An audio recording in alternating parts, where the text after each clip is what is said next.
Il y a 2 ans, l'entreprise strasbourgeoise Gipfi, spécialisée depuis 30 ans dans la formation pour adultes, est placée en liquidation judiciaire. Soucieux de voir leur société survivre à la crise, 6 salariés s'associent pour offrir un nouveau modèle économique à la structure, son nom SCOP, acronyme de Société coopérative et participative. En 2013, la France en comptait déjà 2500.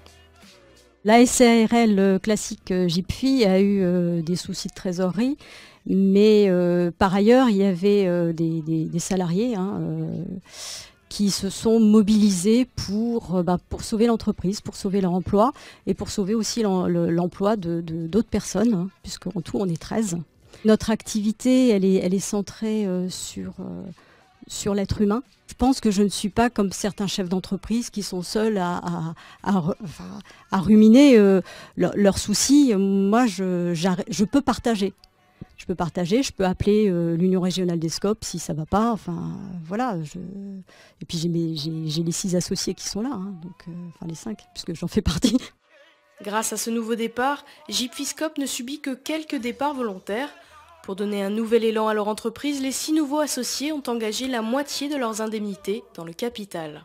Quand il y a eu l'idée de faire la SCOP, pour moi, c'était une évidence, vu que j'étais formatrice déjà depuis 2008.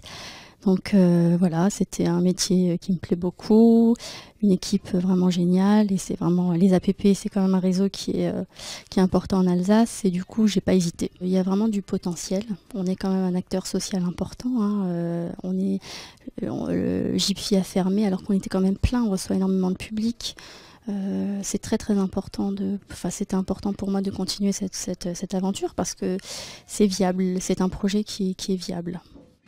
Pour le gouvernement, les SCOP sont une solution à la sortie de crise. À l'été 2014, le Sénat a adopté une loi pour le développement de l'économie sociale et solidaire, intégrant le modèle SCOP.